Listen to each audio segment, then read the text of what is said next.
call from the Outlaw Gospel by Ronald Bierend.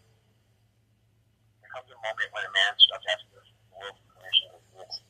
Living alive like a song in our song, it comes in silence. It comes after shouting his son. Comes in the pages spoken after the doors closed and the echo of your own name sounds born.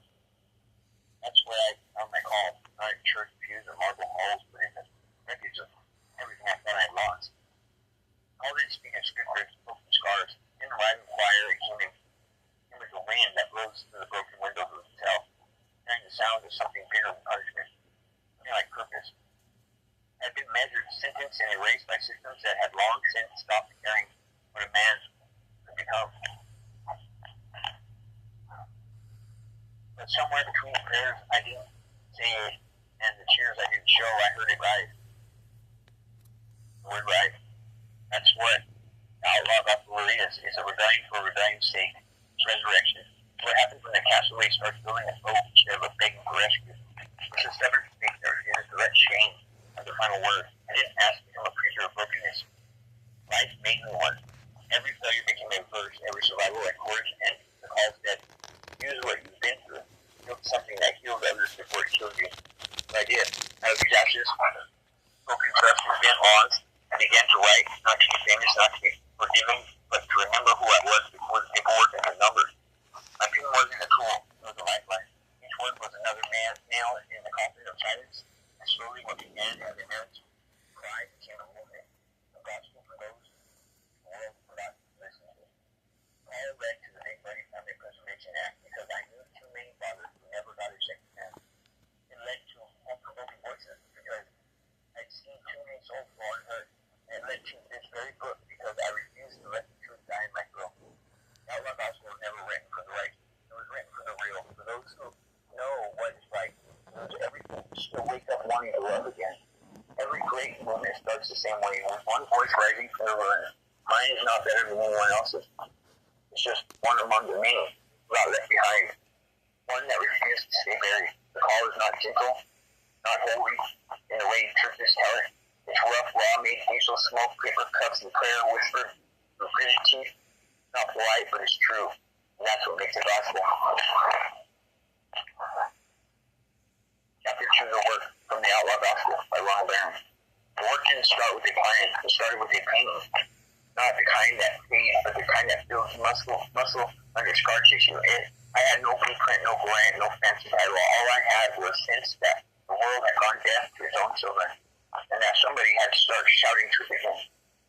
That's what the work became. Not a job, not a brand, but a lifelong rescue mission in plain sight. When you see families torn apart by paperwork, you stop believing in plain solutions. You start believing in people. You start believing that sometimes all a man needs is another man who's already been through hell to walk beside him and say, brother, I've been there, and I'm still here. That's the heartbeat of the Big Buddy Family Preservation Act that I'm trying to perform. A movement wrapped in the law, but born in love. It's about keeping fathers in their children's lives. Keeping fathers in their children's lives, and keeping mothers in their homes, and keeping truth in the system before the next tragedy gets the headline. The work is dirty, it's holy. It doesn't happen in offices, it happens in driveways, visitation rooms, garages full of memories and second chances. It happens when a broken man learns how to build something again, even if he's already building his trust. Big Buddy Act isn't charity, it's correction, it's mercy dressed up as mentorship. It's what happens when we stop asking, what did you do, and start asking, what happened to you, and how can you fix it? Every reformer in history started out as somebody's lost cause. I'm not here to play saint. I'm here to tell you the truth. The system isn't broken. It was built broken. It runs on absence, on missing fathers, on kids raised by courts instead of kin. The work is about breaking the army of laws and teaching people that love, even outlaw love, has legal standing. Because if mercy doesn't make it into paperwork, then the paperwork will bury mercy alive.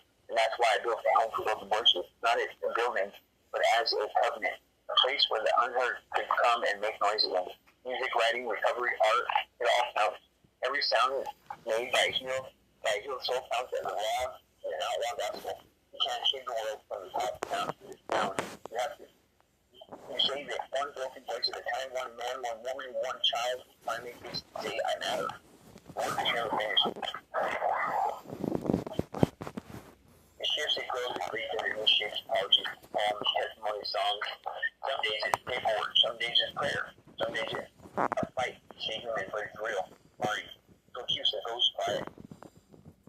Outlaw Gospel lives and brings through it a line of Egyptian icons in every corner of the world that remembers grace. Chapter 3.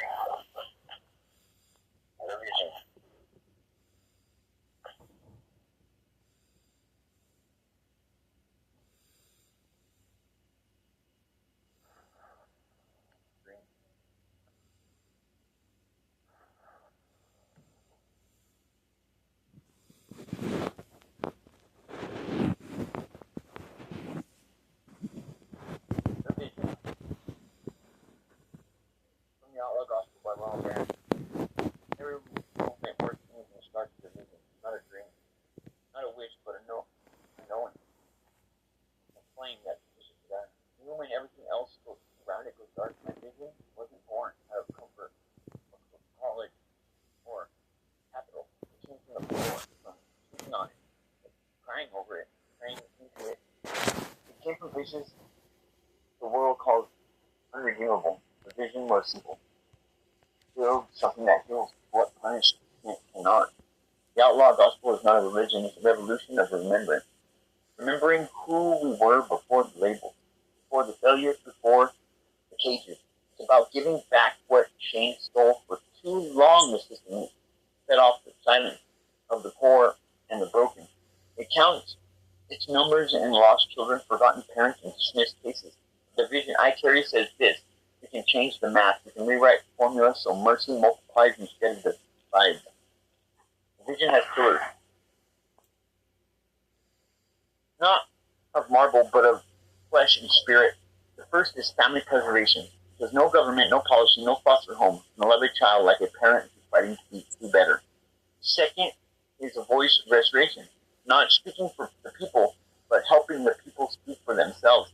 Every testimony matters. Every song, every poem, every honest cry from the street is a record of survival, and survival is sacred. The third pillar is outlaw redemption. It's the hardest one to explain because it's not about approval or image, it's about transformation. The outlaw path doesn't run away from judgment, it walks back into the fire and it comes out carrying others. Redemption isn't clean, it's not neat, it's sweaty, loud, inconvenient, and real. It means forgiving yourself enough to try again. It means rebuilding hope in a place where no one's watching. The vision grows wherever people are willing to tell the truth.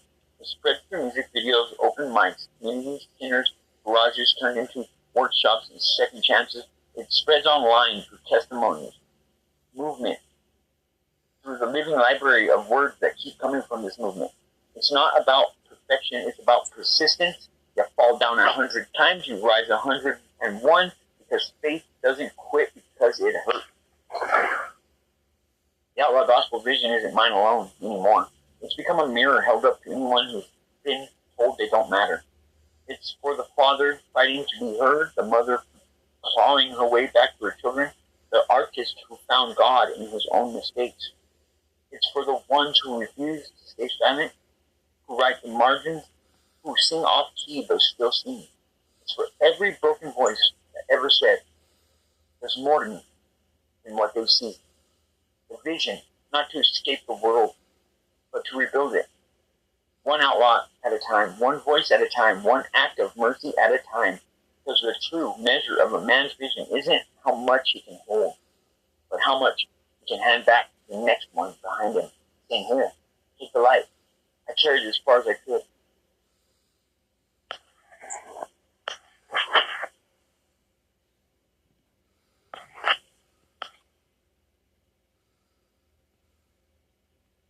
Right.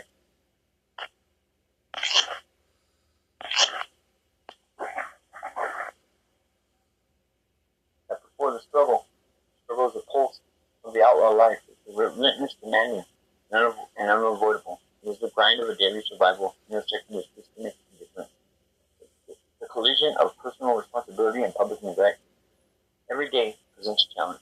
Bureaucracies that do not respond, courts that do not listen, a society that rarely acknowledges the cost of neglect. The struggle is personal as well as collective. The test of faith, courage, and resilience. It is the father who must fight for every visit, the mother who must navigate endless paperwork, and the child who must endure confusion and fear. But the struggle is also a teacher, showing where the system fails